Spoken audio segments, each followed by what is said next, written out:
മുനമ്പം ഭൂമിയുടെ സ്വഭാവം പരിശോധിക്കാൻ വഖഫ് ട്രൈബ്യൂണൽ. ഭൂമി വഖഫ് ആണോ ദാനം ചെയ്തതാണോ എന്നാണ് പരിശോധിക്കുന്നത്. ഇതുവരെയുള്ള രജിസ്ട്രേഷൻ രേഖകളും വഖഫ് ബോർഡ് ഉത്തരവും ട്രിബ്യൂണൽ പരിശോധിക്കും. മുനമ്പം ഭൂമി വഖഫ് ആണോ അതോ ദാനം ചെയ്തതാണോ എന്ന് പരിശോധിക്കുന്നതിന് വേണ്ടിയാണ് ഇപ്പോൾ നടപടിയുമായി ട്രിബ്യൂണൽ രംഗത്തെത്തിയിരിക്കുന്നത്. ഇതുവരെയുമുള്ള രജിസ്ട്രേഷൻ രേഖകളും മുനമ്പം ഭൂമിയുടെ രജിസ്ട്രേഷൻ രേഖകളും അതുപോലെ തന്നെ വഖഫ് ബോർഡ് ഉത്തരവും വഖഫ് ട്രിബ്യൂണൽ പരിശോധിക്കും. ഇപ്പോൾ വിവരങ്ങളുമായി ഗോകുൽ കെ വേണുഗോപാൽ ഉണ്ട്. ഗോകുൽ, എന്തൊക്കെയാണ് വിശദാംശങ്ങൾ?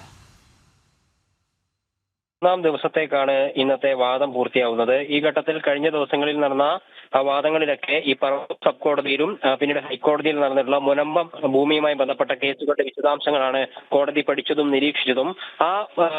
ആ ദിവസങ്ങളിലൊന്നും ഈ ഭൂമി വഖഫാണോ അഥവാ ദാനം കിട്ടിയതാണോ എന്നതിനെ സംബന്ധിച്ച കാര്യത്തിൽ തീരുമാനമെടുക്കാൻ വേണ്ടി സാധിച്ചിട്ടില്ല.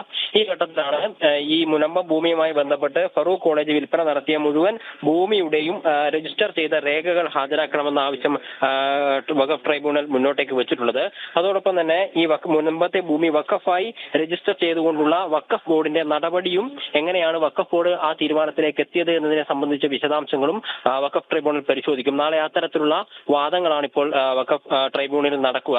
ഈ സമയത്ത് മുനമ്പം ഭൂമിയുമായി ബന്ധപ്പെട്ട് ഫറൂഖ് കോളേജ് നടത്തിയിട്ടുള്ള ഭൂമിയുടെ വിൽപ്പനയുടെ വിശദാംശങ്ങൾ ഉൾപ്പെടുന്ന രേഖകൾ ഹാജരാക്കാൻ വേണ്ടി പറഞ്ഞിട്ടുണ്ട്. അതോടൊപ്പം തന്നെ എങ്ങനെയാണ് വഖഫ് ബോർഡ് ഈ ഭൂമി വഖഫിന്റേതായി രജിസ്റ്റർ ചെയ്ത് എന്നതിനെ സംബന്ധിച്ച വിശദാംശങ്ങളും പരിശോധിക്കുന്നുണ്ട്. ശരി, ഗോകുൽ കെ വേണുഗോപാലാണ് കോഴിക്കോട് നിന്ന് വിവരങ്ങൾ നൽകിയത്.